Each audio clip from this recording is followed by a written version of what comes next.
Hello YouTube, it's ToFuSmurF and Legeen. Hey. Doing some recording for you.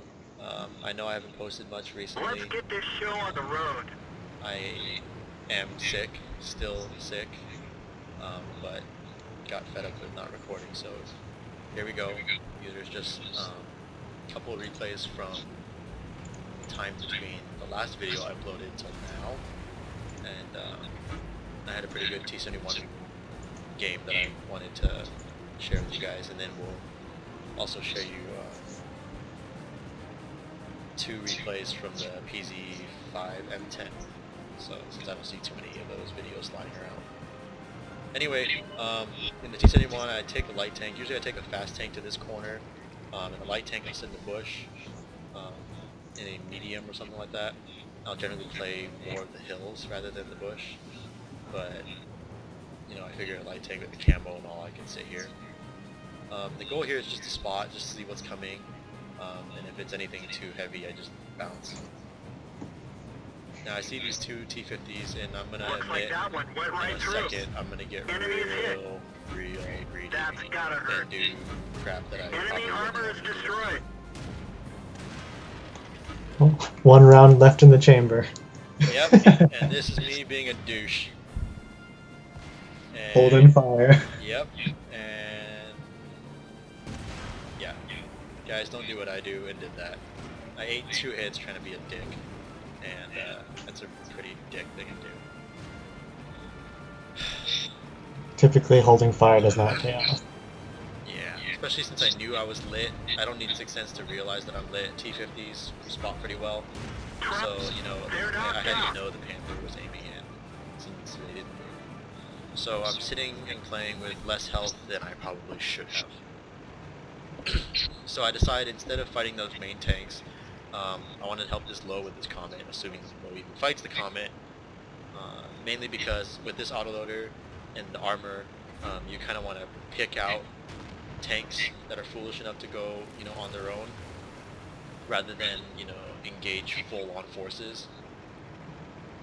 Seeing as the low didn't engage the Comet, I wait a little bit, because on the minimap I see my my mediums kind of joining up with me.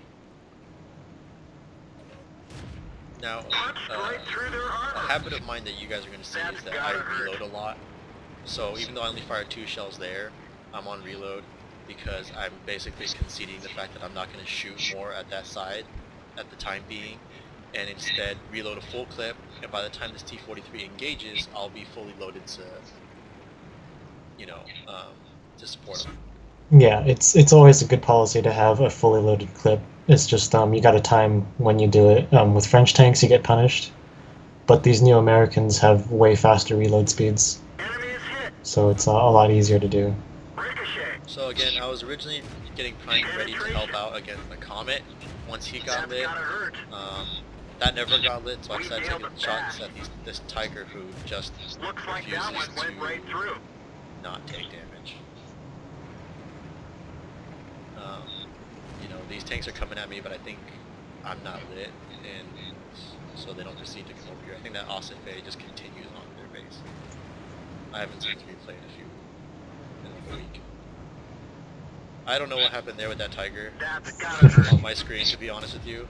We didn't penetrate their armor. But it's cool, I guess. Yeah, I don't know what that Tiger was doing. Now again, I'm on reload. The reload here, I believe I'm sitting at 19 seconds, and I do not have brothers in arms yet, so, you know, it is what it is. Now I see that Austin Bay, I think he's going to shoot me or something, but apparently I am not on his high priority list. I decided to target the Panther over the Comet at this time, because of low health. I could get that guy out of there, take a gun off the field, which should be the policy at all times, unless you're dealing with something that you absolutely know cannot pen, like say a tier 3 and a tier 2 battle or something. Otherwise, you know, the best way I could help this type is by getting guns off the field, so that he can focus his front armor on one thing at a time, rather than someone getting a side shot at all times and whatnot.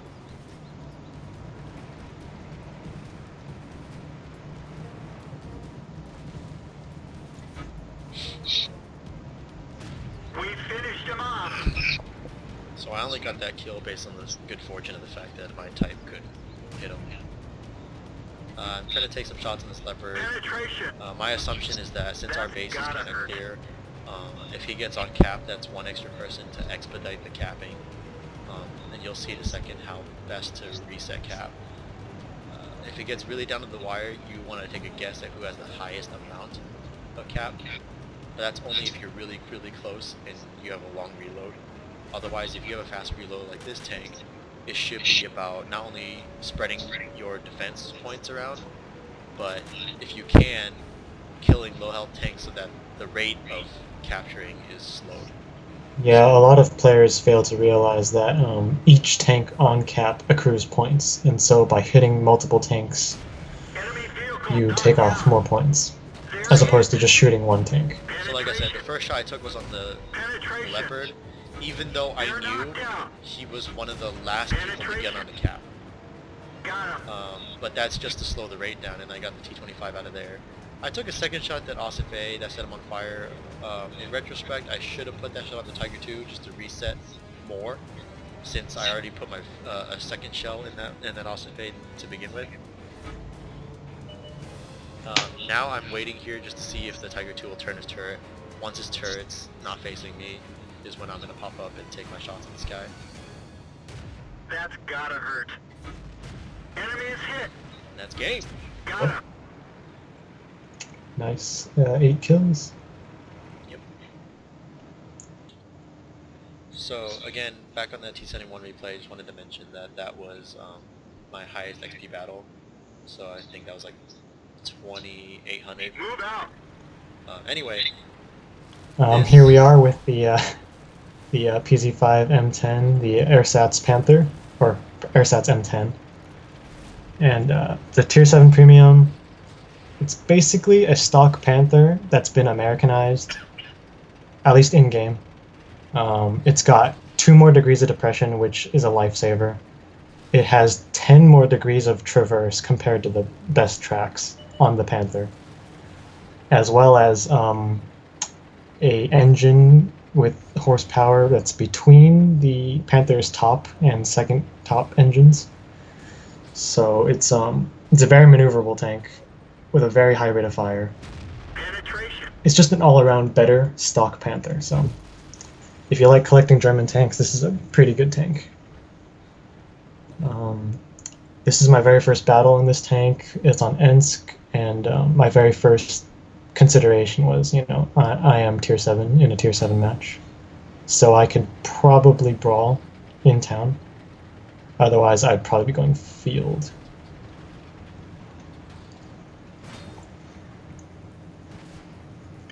And I realized my team was taking too long on this Crusader, so I Penetration.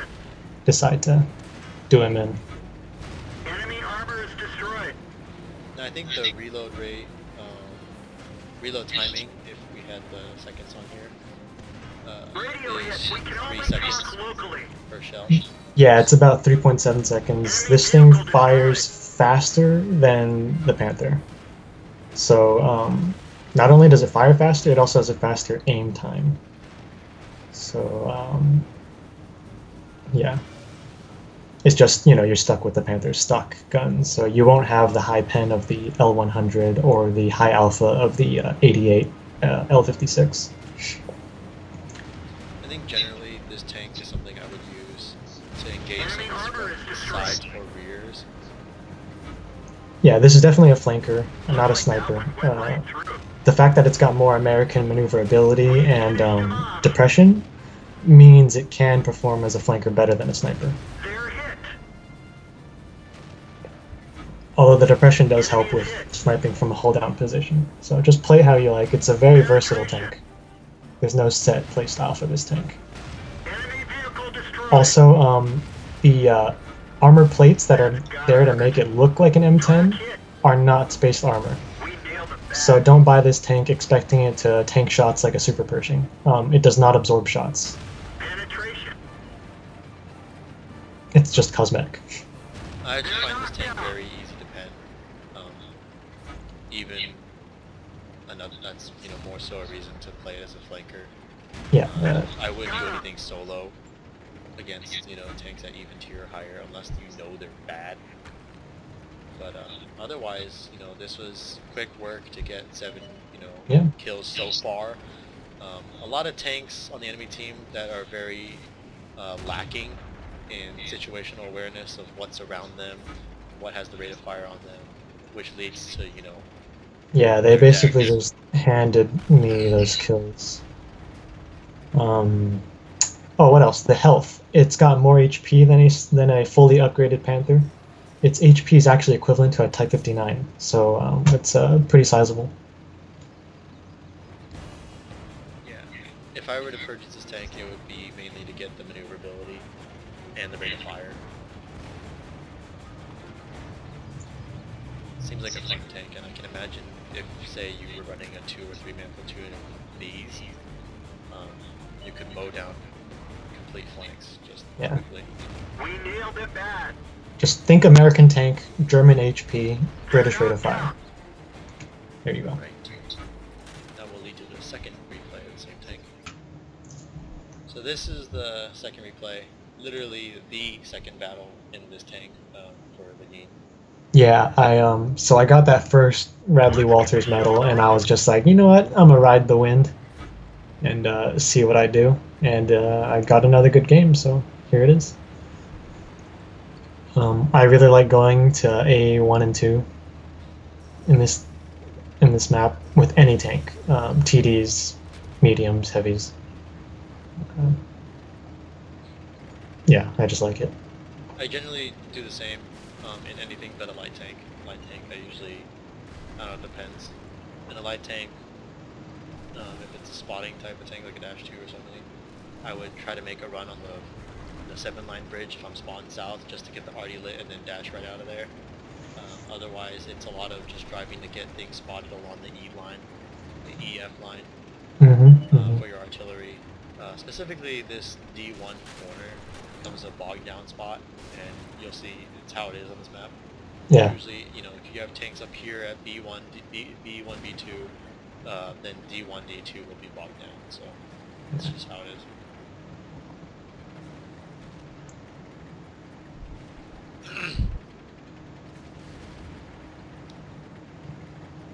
So, not getting over aggressive here because, you know, don't know what's entirely all lit here quite yet.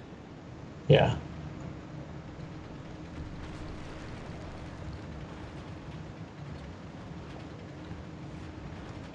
I hate these. I hate train tracks. It's like to fight on it. Yeah, they really need to rework suspension. So I took one shot. Right through. Yeah. What the hell was that? I don't know. I took the one shot. I decided to drive away, get safe. Especially against all those tier 8s, I had to get into a flanking position, so I leave. And you'll have to excuse the zooming. The buildings really play hell with the zooming in and out. So just keeping the wall between me and those tier 8s until I get to a better spot.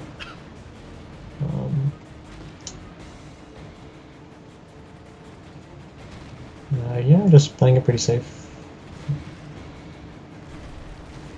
Now you would think Yeah. JT would actually Enemy is hit. at him, but Yeah, here, so I'm taking flank shots, and then I realized, oh, I shot on the JT. But I didn't want to shoot him at first, because I didn't want to draw attention away from the IS-3. You know, I knew I was pretty safe, because the IS-3 is really the bigger threat. And by shooting the JT multiple times, he might, you know, back up, or he might even turn to face me, so just to be safe, you know, you don't always have to take a flank shot. Just dinged him. And he's gonna suffer for it, you know. Enemy vehicle knocked down. Penetration. Here is a lot of weak tanks, and this is where that really fast rate of fire really comes into play. It's just, Enemy armor. you can finish tanks. Unfortunately, it's got low alpha, so sometimes you're just not gonna get the kill shot, which is fine. But the reload speed does make up for it. So it's not as bad as other tanks. Here we have a stock ARL-44, which is very unique in the game because the stock ARL-44 actually has more armor or more HP than a upgraded ARL. So like you that can one tell went right by through. the just The birdhouse. the immense size of the turret should get more HP. So, We finished him off. and I wasn't, I wasn't holding my fire there. I'm just trying to fire as fast as possible, help my team out. So, if people ever say there's such a thing as kill stealing, unless you're holding fire like Tofu was that first game, you're not kill stealing. You're just trying to kill enemies as fast as possible. Yep. It's not kill stealing if you're just trying to win. So I feel like people who really complain about that are, ignorant. So I'm driving, trying to get to the next big engagement. I see that VKP, but I notice he's still in spawn. So either he's a bot, he hasn't loaded in, or he's just gonna camp there, and I'm relatively safe. Pretty Keeping much playing the odds that he's ignorable. Yeah, so I keep an eye on him. Get some free shots on a jumbo. Nice shot. We nailed it bad. Enemy armor is destroyed. And then here is a pretty bullshit shot. Chances of that hitting were extremely low, but with such a high rate of fire, it's kind of worth taking. Penetration. Enemy brewed up. And here, I knew the M41 was burning down, so there's no point, wasting shots on him. Armor is damaged. But yeah. That's gotta Plus he hurt. just fired, so it's not like you're worried about a return fire. Enemy is hit. And so here I'm just trying to kill the VKP as fast as possible, but I get the kill stolen from that. Again, there's no such thing as kill stealing, but I should have just driven in front of the VKP so that I, keep the kill. If you want to, if at this point you're winning, it would just be to farm kills to Yeah. get, like medals and whatnot. If you're gonna farm kills, you gotta be more cognizant of where your teammates are. Yes. So I definitely also, should've- really only do it if you're winning. Hence why my first battle was a bad time to That's be gotta a hurt. kill-stealing asshole. Yeah, because he's losing HP. And So. it was the beginning of the game. Things haven't been changed. Penetration. Score hasn't been established. So, whatever. Got him. And so, Other yeah. than that, this game is going to end soon, so I just want to let you guys know. I'll be recording despite the fact that I'm still sick. Kind of getting tired of just waiting it out. So, other than that, I'm going to try to get you guys a T54 and a Tier 9 Foch replay. Those are my new tanks, so try to get that for you, as well as Centurion and Carnarvon gameplay. So, other than that, thanks for watching.